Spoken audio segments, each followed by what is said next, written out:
본 방송에서 제공하는 투자 정보는 투자 판단에 대한 조언입니다. 방송에서 제공하는 주식의 가치, 가격 상승 및 하락에 대해서는 방송사에서 보장하지 않습니다. 암호화폐 시장의 최신 뉴스와 흐름을 분석해드립니다. 안녕하세요. 코인 뉴스룸 진행을 맡은 아나운서 김수연입니다. 오늘은 박종환 작가님 모시고 일론 머스크는 비트코인에 어떤 영향을 미칠까라는 주제로 이야기 한번 나눠볼까 하는데요. 일론 머스크는 현대의 기술 또 경제의 아이콘으로 불리죠. 머스크는 테슬라와 스페이스X를 통해 혁신적인 기술을 선도하며 소셜미디어 활동은 전 세계적으로 큰 주목을 받고 있습니다. 이런 일론 머스크의 발언과 행동은 시장에 큰 영향을 미치는데요. 특히 비트코인과 같은 암호화폐 시장에서는 일론 머스크의 의견이 투자자들에게 큰 파장을 일으키는 경우가 많습니다. 오늘 코인 뉴스룸에서는 일론 머스크가 비트코인에 미치는 영향에 대해서 깊이 있는 이야기 나눠볼 텐데요. 일론 머스크의 발언이 비트코인 시장에서는 어떻게 작용하는지 또 이로 인한 앞으로의 전망은 어떨지도 살펴보겠습니다. 그럼 박종환 작가님 모시고 이야기 나눠보겠습니다. 네, 제가 앞에서 또 말씀드렸지만 일론 머스크는 비트코인에 대한 태도를 여러 차례 변화해 왔거든요. 비트코인을 지지하고 테슬라가 비트코인으로 차량을 판매하겠다 등 그의 발언으로 비트코인 가격에 즉각적인 영향을 미치고 또 투자자들에게 혼란을 줬었는데요. 일론 머스크는 언제 처음 이렇게 비트코인을 언급했을까요? 네, 일론 머스크가 비트코인을 처음 언급한 부분들도 이제 굉장히 중요한데 그 전에 탈중앙화에 대한 이야기를 좀 간단하게 하고 이야기를 좀 이어서 가볼까 합니다. 탈중앙화 되게 많이 들어보셨죠? 네. 우리가 암호화폐나 블록체인을 이야기할 때 가장 먼저 언급되는 것이 탈중앙화 이렇게 이야기를 하는데 이 탈중앙화에 대한 개념들을 좀 상세하게 이야기를 하려면은 기술적인 개념들까지 좀 복잡하게 이어져야 됩니다. 그래서 그런 것들을 좀 제외하고 뭔가 우리가 좀 아주 단순하게 아주 명징하게 알 수 있는 것들을 좀 언급을 드려보면은 탈중앙화라는 이름 그대로 중앙화를 탈출한다라는 의미로 볼 수가 있는 거겠죠. 네. 그 얘기는 기존의 중앙기관들이 집권하고 있던 이런 어떤 운영 주체들 혹은 결정 방식 이런 것들을 완전히 탈출해서 중앙기관 없이 의사결정을 하고 어떤 조직들을 운영한다라는 측면에서 굉장히 좀 많이 부각이 됐던 거거든요. 그런데 우리가 좀 생각을 해보면은 뭔가 어떤 핵심적인 리더가 없이 중앙화된 기관이 없이 뭔가를 운영한다라고 했을 때는 혼선이 생길 수가 있겠죠. 네. 그래서 그런 혼선들을 좀 최소화하기 위해서는 굉장히 많은 사람들이 이 시인에 모여들어야 됩니다. 즉 암호화폐를 더 많이 지지해주고 많은 사람들이 블록체인을 더 옹호해주고 이렇게 해서 사람들이 모여가지고 커뮤니티를 더 강하게 만들어줘야 되는데 처음에 그런 것들을 하기 위해서는 뭔가 구심점이 좀 필요한 거죠. 그런데 그런 구심점이 되기 위해서는 뭔가 사람들에게 좀 많이 알려지고 뭔가 저명하고 영향력이 있는 인물들이 이 시장에 들어와야 되는데 그런 대표적인 인물이 바로 일론 머스크다.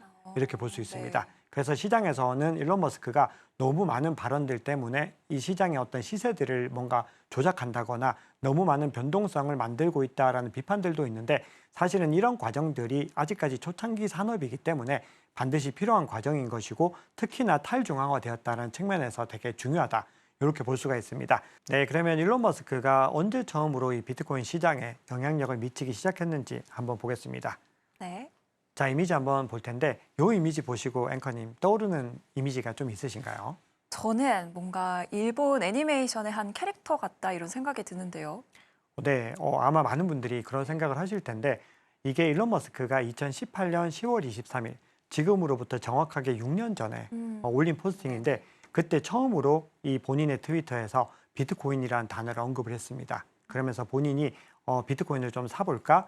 이렇게 이야기를 하면서 커뮤니티에서 굉장히 많은 화제가 됐는데 지금 이런 이미지를 갖다가 비트코인을 얘기를 하면서 올렸다는 게 어떻게 보면은 이 일론 머스크라고 하는 사람의 정신 세계가 어떻게 보면 좀 범상치 않다. 네. 이렇게 볼 수가 있는 거죠. 왜냐하면은 만약에 우리나라의 어떤 굴지의 대기업 회장님이 비트코인을 얘기를 하면서 이런 이미지를 썼다라고 했을 때는 시장에서 난리가 났겠죠. 이게 무슨 일이냐, 난리가 났을 텐데 일론 머스크가 이런 것들을 이렇게 올리면서 언급을 하니까 사람들은 그냥 더 좋아하면서 그러려니 했다는 거죠. 그만큼 일론 머스크가 시장에서 가지고 있는 영향력이 단순히 정계에서 재계에서 굉장히 높은 어떤 영향력뿐만이 아니라 뭔가 커뮤니티 기반으로 사람들과 굉장히 많이 좀 소통할 수 있는 그런 캐릭터라는 네. 거를 알 수가 있는 거죠.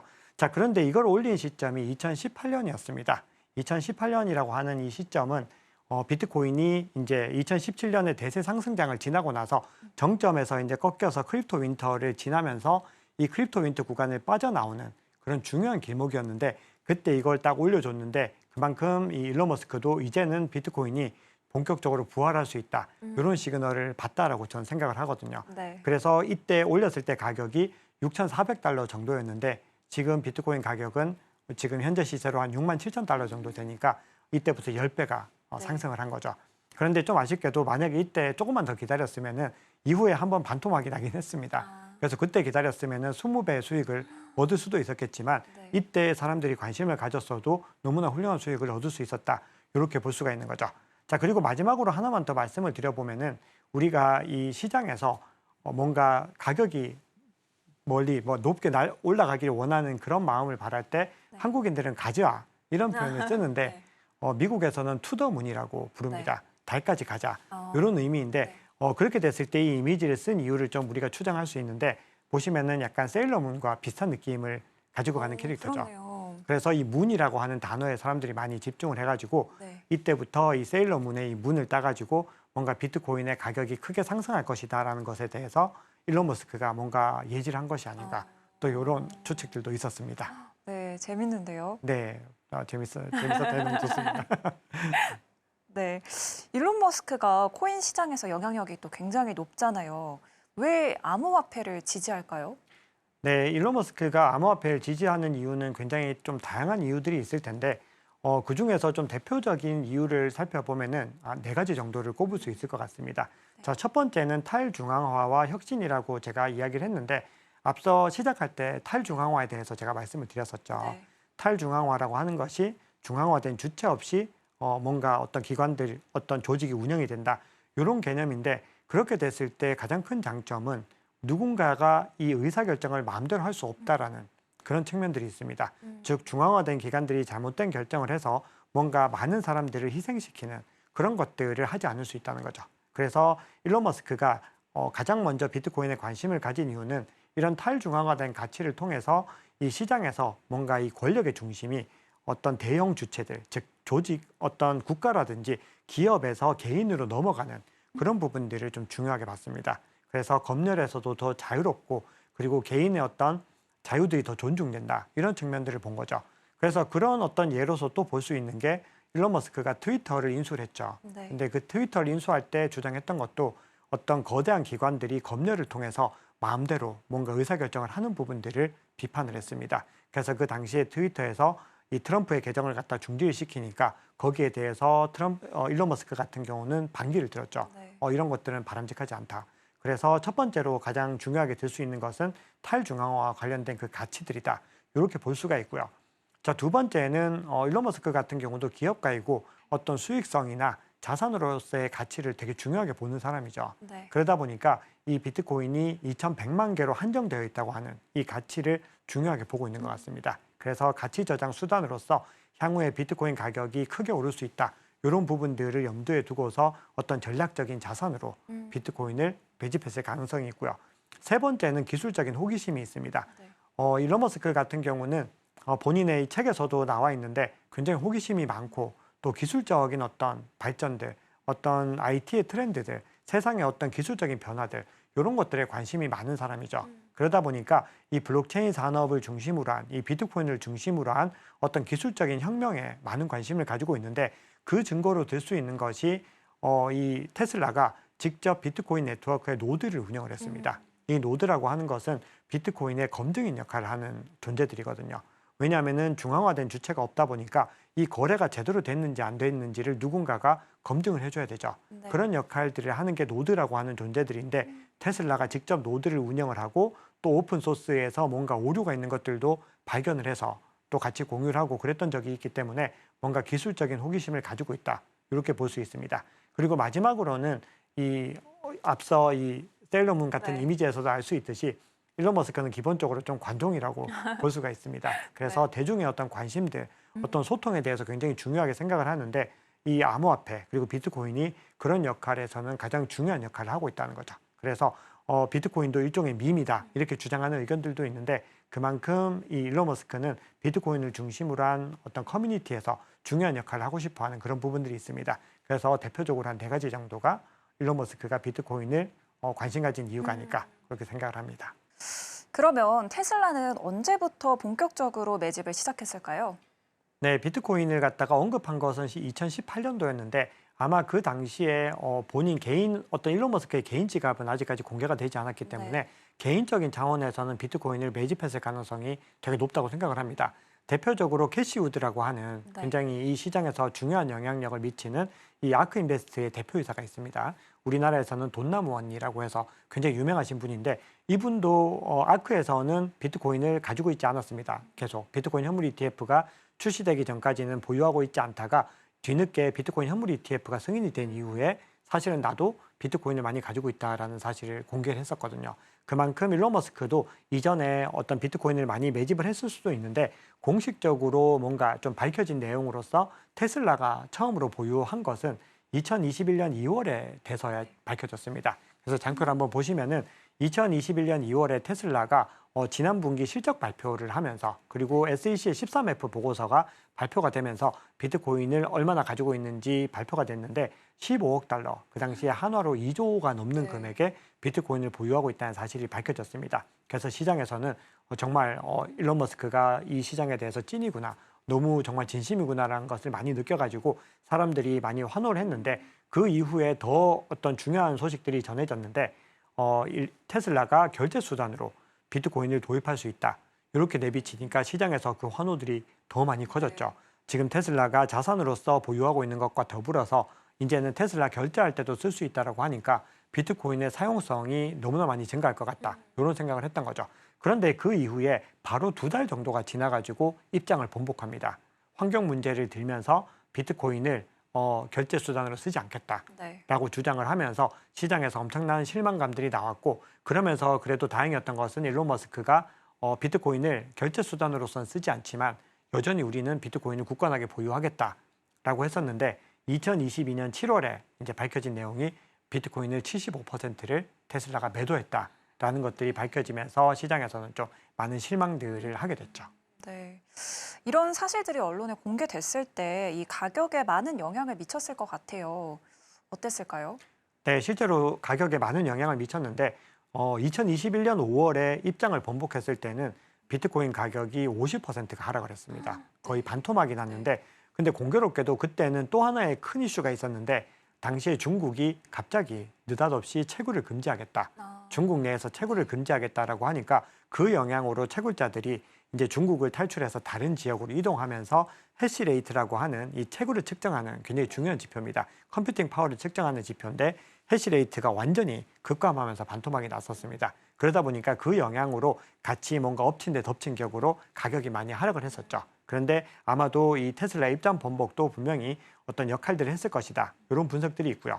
그리고 2022년 7월에 비트코인을 75% 매도했다는 사실이 밝혀졌을 때는 의외로 가격이 좀 잠잠했습니다. 그건 왜 그러냐면은 그 당시에는 이미 비트코인 가격이 떨어질 대로 떨어져가지고 크립토 윈터 구간 중에서도 가장 좀 심각했던 구간으로 접어들고 있었기 때문에 사람들이 더 이상의 악재에는 반응을 하지 않는, 더 이상은 이제 내려갈 것이 없는 그런 구간까지 와 있었던 거죠. 그래서 순탄하게 잘 지나가고 그 이후에 이제 2023년 그리고 2022년 말을 기점으로 가격이 상승을 하게 됐던 거죠.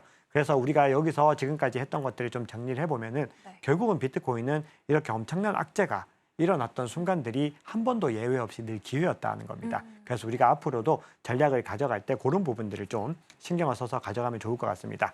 자, 그런데 우리가 좀 이야기를 이어서 해봐야 되는 부분들이 있는데 일론 머스크의 테슬라가 비트코인을 대량으로 매도를 하긴 했지만 그럼에도 전체적인 상장 기업의 순위로 봤을 때는 비트코인을 전 세계에서 가장 많이 가지고 있는 기업 중에 하나입니다. 네. 그래서 한번 보시면은 1위가 지난주에도 한번 보여드렸는데 1위가 마이크로 스트래티지로 나오고 있고 2위가 마라톤 디지털 홀딩스라고 요건 채굴 기업입니다. 네. 그리고 밑에도 라이엇이라고 하는 채굴 기업 요걸 빼고 나면은 그 다음에 테슬라가 위치를 하고 있는 거죠. 네. 그래서 테슬라는 여전히 시장에서 굉장히 중요한 영향을 가지고 있는 상장 기업이라는 것이고요. 즉 네. 비트코인에. 그리고 또 여담으로 하나만 좀 말씀을 드리면은 마이크로 스트래티지라고 하는 이 회사가 지금 암호화폐 시장에서 굉장히 많은 영향을 끼치고 있습니다. 네.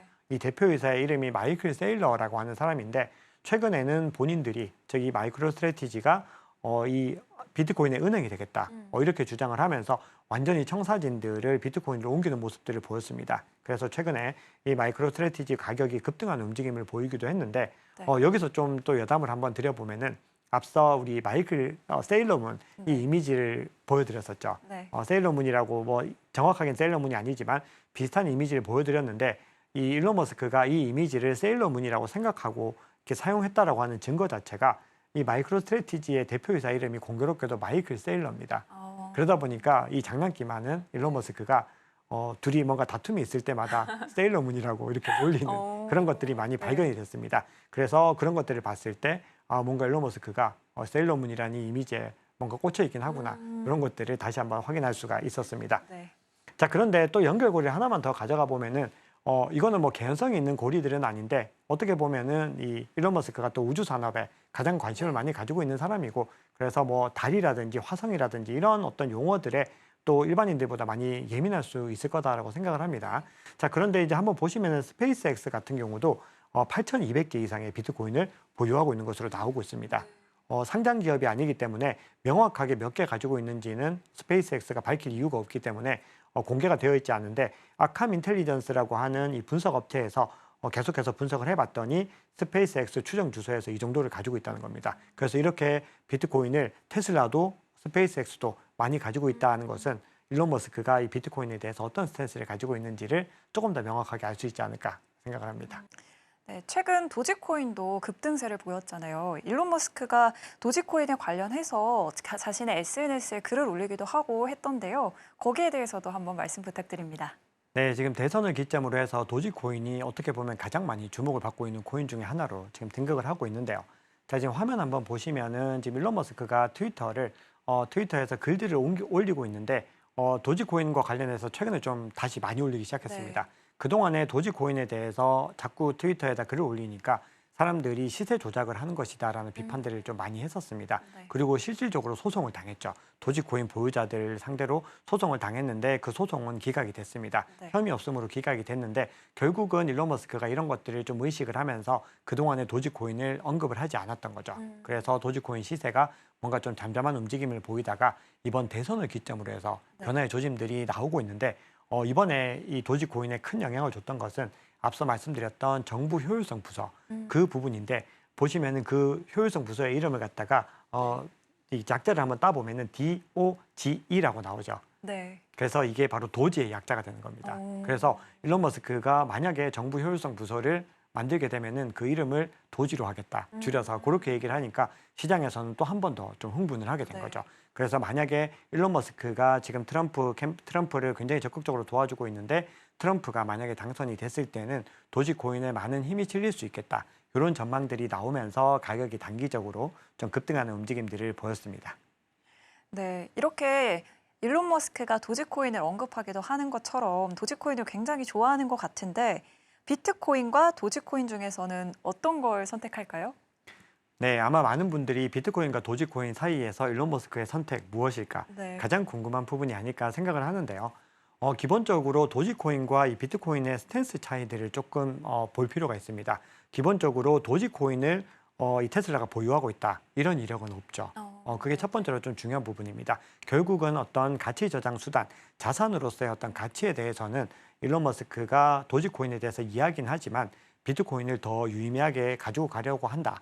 이런 증거를 좀 볼 수가 있는데 도지코인에 대해서 일론 머스크가 좋아하는 이유를 좀 한번 살펴보면은 2018년도에 비트코인을 처음 언급했다면은 도지코인 같은 경우는 2021년 2월 정도에 처음 언급을 했습니다.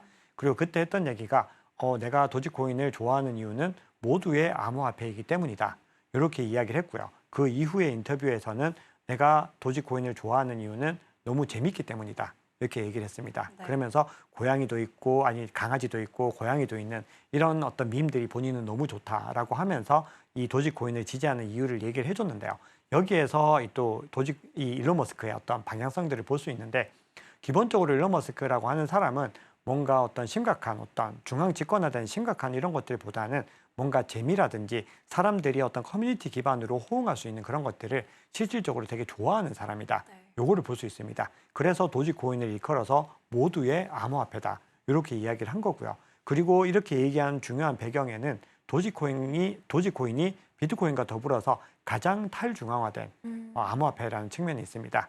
지금 완전히 커뮤니티 기반으로 이게 설립자가 떠난 지가 굉장히 오래됐습니다. 네. 계속해서 도지코인이 그렇게 운영되다 보니까 일론 머스크가 그런 측면에서 굉장히 좀 선호를 하게 됐다는 거죠. 그런데 우리가 한번 생각을 해보면은 가치 저장 수단으로서 비트코인은 2,100만 개로 완전히 한정된 네. 그런 자산으로 볼 수 있는데 도지코인은 무한 발행 자산입니다. 이 얘기는 계속해서 인플레이션이 일어나기 때문에 우리가 가치 저장의 관점에서는 뭔가 좋은 자산이 아닌 거죠. 그러면 도지코인은 어떻게 활용이 될 수 있는가? 그거는 계속해서 시장에 풀리기 때문에 이걸 이용해서 뭔가 사용성의 측면에서 활용을 할 수가 있다. 이렇게 볼 수가 있는 거죠. 즉 비트코인은 가치 저장 수단으로서 자산의 관점이라면은 도지코인은 정말로 화폐의 관점으로서 네. 해석을 하고 있다는 거죠. 네, 그럼 도지코인과 비트코인 이 둘 다 수용할 가능성이 좀 있을까요? 네, 저는 개인적으로 그럴 가능성이 있다고 생각을 합니다. 그래서 앞서 말씀드렸던 것이 그런 관점들인데 우리가 이 비트코인을 보는 관점과 도지코인을 바라보는 관점이 좀 차이가 있다라는 의미입니다. 네. 그래서 도지코인 같은 경우도 이 일론 머스크가 채굴기를 사가지고 아들과 함께 채굴을 했다. 이런 포스팅을 올린 적이 있는데 이런 식으로 도지코인에 대한 어떤 접근법들은 비트코인보다는 조금 더 가벼운 느낌이 사실은 있는 거죠. 네. 그러다 보니까 둘이 사용성 자체가 좀 차이가 있는 부분들인데 우리가 이런 관점을 가져가시면 너무 좋을 것 같습니다. 어떤 상품이 나왔을 때, 어떤 제품이 나왔을 때 이것이 어떤 화폐로 가는 과정들을 한번 살펴보면은 기본적으로 처음에는 소장품의 단계에서 시작을 하게 됩니다. 네. 즉 이 물건이 새롭게 나왔다. 즉 비트코인이 새롭게 등장하면 이거는 그냥 소장품이었는데 이것이 뭔가 더 가치를 얻게 되면은 가장 먼저 가게 되는 단계가 가치 저장 수단으로서 단계를 가게 되는 거거든요. 네. 그래서 그 단계가 현재 비트코인의 단계다라고 볼 수가 있고 이 도지코인 같은 경우는 사실은 거기에서 한 단계 더 갔습니다.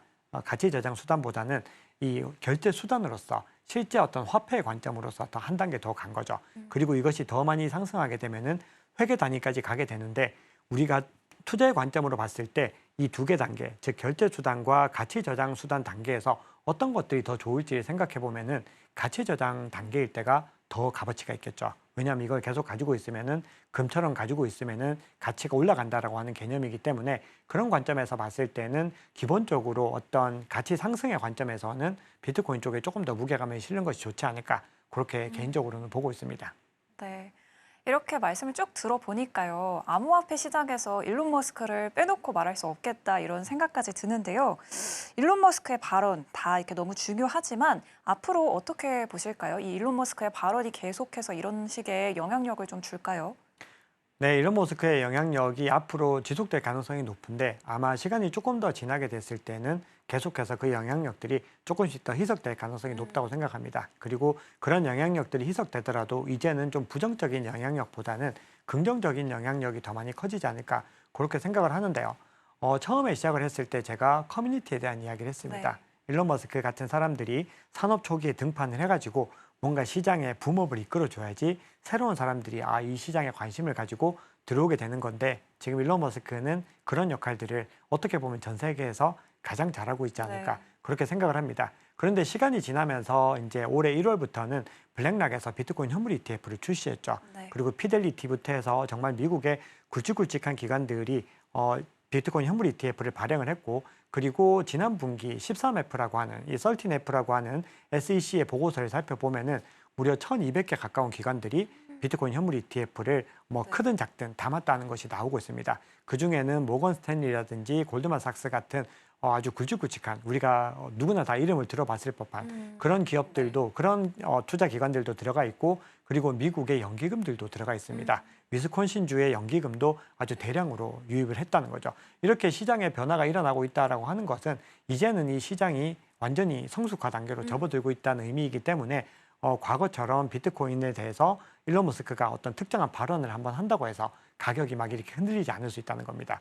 그 예로 어떻게 보면 이 테슬라의 지갑에서 비트코인 물량이 이동을 했지만 그럼에도 가격이 크게 동요되지 않았죠. 네. 과거 같았으면 그 불안감 때문에 가격이 순식간에 무너졌을 텐데 그런 반응들 보이지 않고 잘 유지하고 있다는 것은 결국은 시장이 성숙돼 가는 과정들이고 결국은 이런 과정들이 어떤 특정 개인의 영향력들을 줄이는 것이기 때문에 탈중앙화 관점에서는 그런 부분들도 굉장히 중요해질 수 있겠다 이렇게 해석을 합니다.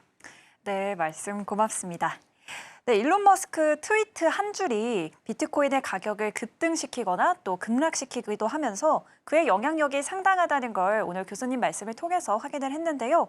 하지만 이런 복합적인 시각은 비트코인 커뮤니티와 투자자들에게 중요한 고려사항이 되고 있다는 점도 알 수 있는 시간이었습니다. 오늘 방송을 통해서 코인 시장의 흐름 관계에 대해서 더 깊이 있게 이해할 수 있는 시간이 되었음 합니다. 그러면 박종환 작가님과는 여기서 인사드리겠습니다. 작가님 고맙습니다. 네, 감사합니다. 네, 코인 뉴스룸 저희가 준비한 소식은 여기까지입니다. 앞으로도 암호화폐 관련된 다양한 소식들 전해드릴 테니까요. 많은 시청 부탁드립니다. 저희가 준비한 소식은 여기까지입니다. 시청해주신 여러분 고맙습니다.